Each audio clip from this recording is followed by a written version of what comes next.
भरतपुर राजस्थान की सबसे सुरक्षित मानी जाने वाली अजमेर हाई सिक्योरिटी जेल में एक सनसनीखेज वारदात सामने आई है, जिसमें कुख्यात डकैत और हार्डकोर बंदी जगन गुर्जर की जेल के अंदर गला घोंटकर हत्या कर दी गई।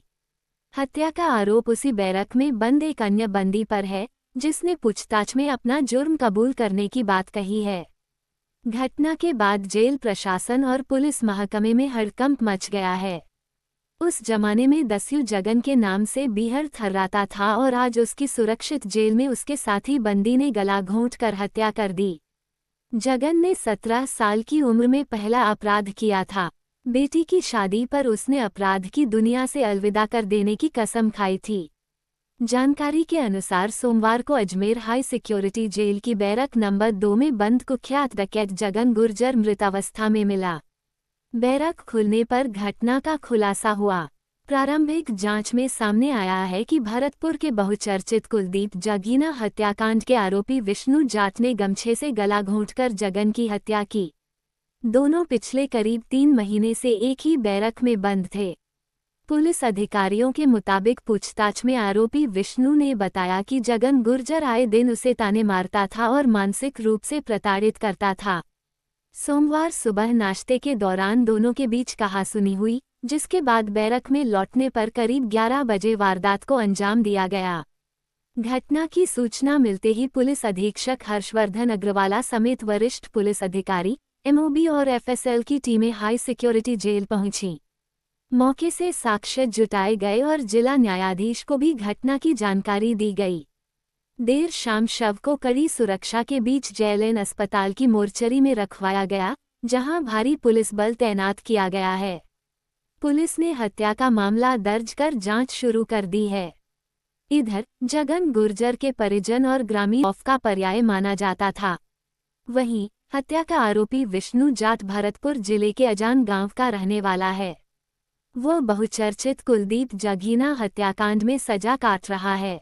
पुलिस सूत्रों के अनुसार कुलदीप जगीना को पहली गोली चलाने का आरोप भी विष्णु पर है।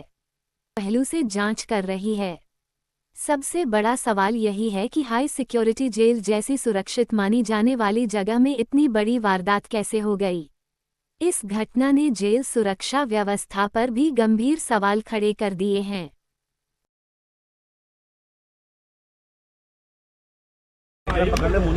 जी सर, क्या पूरा मामला है, क्या घटनाक्रम हुआ, कैसे हत्या की गई है? प्रथम दृष्टिया जो अभी तक मामला सामने आया है, जी जी सर, प्रथम दृष्टिया जो अभी तक मामला सामने आया है, जगन गुर्जर नाम के व्यक्ति जो यहाँ पर मार्च 2026 से बंद था, उसके ही जेल साथी द्वारा जो एक गमछा होता है उसको इस्तेमाल करके उसकी हत्या कर दी गई है, गला दबा करके। और बाकी सभी तकनीकी रूप से और एफएसएल एमओबी टीम विजिट कर चुकी है मौके पे, और इस पे आगे की जो विधिक कार्रवाई है वो विधिक कार्रवाई की जाएगी और अकॉर्डिंगली जो भी इसमें अपराधी हैं उनको अरेस्ट किया जाएगा। क्या किसी ने सुपारी दी थी या उसका कोई अपना खुद का कोई रंजिश था? अभी तक ऐसी कोई भी बात सामने नहीं आई है, और बिल्कुल ये जेल के अंदर जो छोटे मोटे झगड़े होते हैं, बस इसी बात को लेकर के ये जो है घटनाक्रम पूरा हुआ है। सर, हाई सिक्योरिटी जेल के अंदर गैंगवार, क्या कहते हैं आप? गैंगवार जैसी बात अभी कुछ भी सामने नहीं है, और जैसा कि मैंने बताया कि जो छोटे मोटे झगड़े हैं, व्यक्तित्व पर्सनली जो एक 1-to-1 वाला है, कोई ऐसा गैंगवार का मामला इसमें नहीं है। दोनों एक ही सेल में थे? दोनों एक ही सेल में थे, और केवल यही दोनों का अभी तक उस सेल में होना सामने आया। इसके अलावा कोई थर्ड पर्सन का होना अभी तक नहीं आया। आरोपी कौन है, कहाँ का है? आरोपी विष्णु नाम का व्यक्ति है। किस केस में वो कहाँ का है? ये अनुसंधान अभी कर रहे हैं, सारी चीजें रिकॉर्ड पे आ जाएगी। वारदात कब दी गई थी? रात को दी गई थी या सुबह? नहीं, ये अभी दोपहर की ही बात है, जब ये लोग सुबह का खाना खाने के उपरांत अपने सेल में थे। सर, आपने क्या देखा अंदर? किस तरह का घटनाक्रम था? कोई मारपीट जैसी कोई घटना पहले हुई थी या केवल गमछा? नहीं, देखिए, ये डिटेल में अनुसंधान और पोस्टमार्टम का विषय है, बट प्रथम दृष्टिया शरीर पे ऐसा कोई भी चोट नहीं है और कोई भी पूर्व के ऐसे निशान नहीं है। केवल और केवल मात्र जो है वो एक गमछे को इस्तेमाल करके और स्ट्रैंगुलेशन का मामला है। कब से साथ में थे? सेल में कब से साथ में थे? ये कई बार ये सेल में साथ में रह चुके हैं और जो रिकॉर्ड में साथ में आएगा वो रिकॉर्ड पे ले लिया जाएगा। पहले कभी इनके बीच थैंक यू। मांग तो यह है कि मेरे चाचा जी के बयान पे ये केस की कार्रवाई होगी और उनका जेल इस हाई सिक्योरिटी जेल से धौलपुर ट्रांसफर किया जाए कड़ी सुरक्षा के बीच। ये नहीं होगा 5 किलोमीटर ले जाके मान के ये भी भाग रहा था, इसको भी ठोक दिया उन्हें या गाड़ी पलट गई।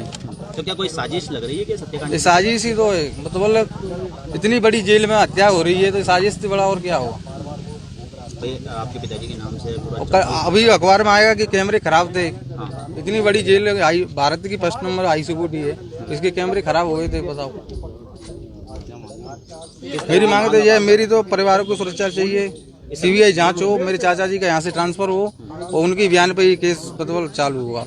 और जो बाड़ी ऐसे जो है उन्होंने फर्जी मुकदमा लगाया आरएमसेट का, उस पर भी कार्रवाई हुई।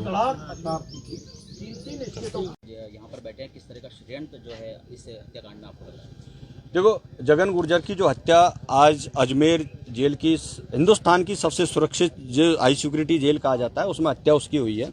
हम चाहते हैं इसकी एक न्यायिक जांच हो और जांच वहां से स्टार्ट हो जहां जगन गुर्जर, हम आज किसी जगन गुर्जर की इसलिए पैरोकारी करने नहीं आए कि वो अपराधी था। वो अपराधी था तो कानून उसको बार बार सजा दे रहा था, वो अपने आप को सरेंडर कर रहा था, कानून उसको जेल भोग रहा था और उसको परिणाम वो भोग रहा था। हम इसलिए आए कि जब जगन डकैत 11-11 लाख रुपए का बागी था, जिसकी गोलियों से चम्बल धड़धड़ाहट कांपती थी और 3-3 प्रदेशों की पुलिस उससे मुठभेड़ करती थी तो वापस मुंह के खा के जाती थी। कोई पुलिस की गोली जगन डकैत के सीने को चीर कर नहीं गई। हमें दुख इस बात का है कि आखिरकार वो कौन सी ऐसी प्रेशर था उस एसएचओ पर, जिस मुकदमे में उसको बंद किया उसमें उसकी जमानत हो गई, उसके बाद 151 में फिर बंद कर दिया। जो व्यक्ति लगातार 7 दिन जेल में बंद रहता है और उसके ऊपर आर्थ में एक्ट लगा दिया जाता है। छोटा सा मुकदमा है जिसका इतना बड़ा कार्यकाल रहा हो, वो कोई बड़ी बात नहीं थी। उसको धौलपुर भेज देते, भरतपुर भेज देते, जयपुर भेज देते। वो कौन सी साजिश थी जिसको सीधा यहाँ भेजा गया?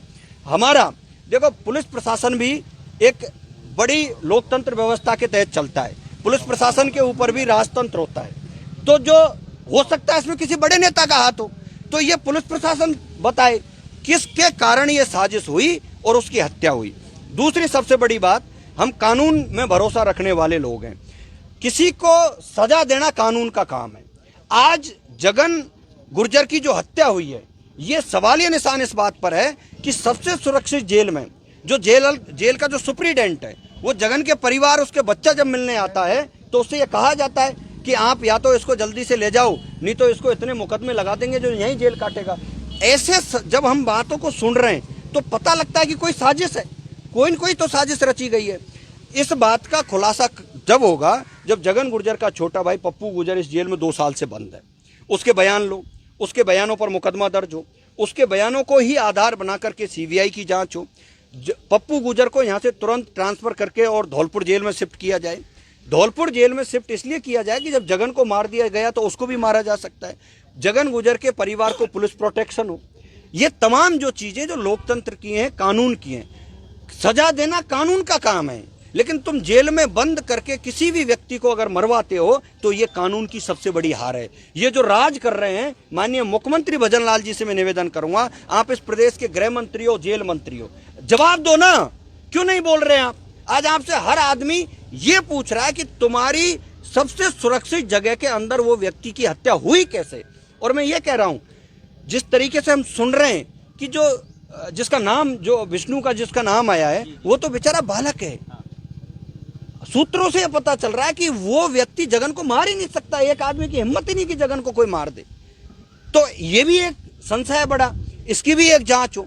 तो तमाम हम न्याय चाहते हैं। हम चाहते हैं कि कानून में लोगों का भरोसा रहे, लोगों को ये लगे कि अगर किसी ने अपराध किया है तो कानून उसको सजा देगा। मैं तमाम उन कैदियों की तरफ से बोल रहा हूं जो हमारे जेलों में जो बंद हैं, उनके प्रत्येक परिवार के सदस्य होने के नाते कह रहा हूं कि क्या उनके परिवार के सदस्य अगर जेल में बंद है तो सुरक्षित है? क्या इस प्रशासन को और शासन को न्याय पर भरोसा नहीं है? तुम कैसे, किस तरीके से प्रदेश चला रहे हो? तुम कैसे लोगों को मार रहे हो? क्योंकि जब कोई अपराधी बनता है ना, तो अपराधी मन से नहीं बनता। कोई अपराधी पैसे कमाने के लिए, घर चलाने के लिए नहीं बनता। अपराधी जब बनता है जब उसको न्याय नहीं मिलता। अपराधी जब बनता है जब उसके स्वाभिमान पर ठेस पहुंचती है, तब उस वह व्यक्ति हथियार उठाने को मजबूर होता है। और यही प्रशासन, यही शासन उनको मजबूर हथियार उठा करके उन्हीं को अपराधी बना करके इन जेलों में पहुंचा देते हैं। मुझे बताओ कितने लोग हैं जो मन से कोई किसी को चलते फिरते या किसी के साथ में मुठभेड़ कर रहा होगा? कोई नहीं करता। अपराधी की कोई जात नहीं होती, मैं इस बात में भरोसा करता हूं। मैं उन तमाम अपराधियों के साथ हूं जो जेलों में बंद हैं। उनके माता पिता और परिवारों से कहना चाहता हूं, जगन तो इस दुनिया से चला गया, उसको तो हम न्याय लेकर के रहेंगे, जांच करवा करके रहेंगे, लेकिन तुम लोगों को घरों से निकलना होगा और कानून की व्यवस्था, कानून का राज कायम करने के लिए आज आपको आवाज उठानी पड़ेगी। अच्छा कैलाश जी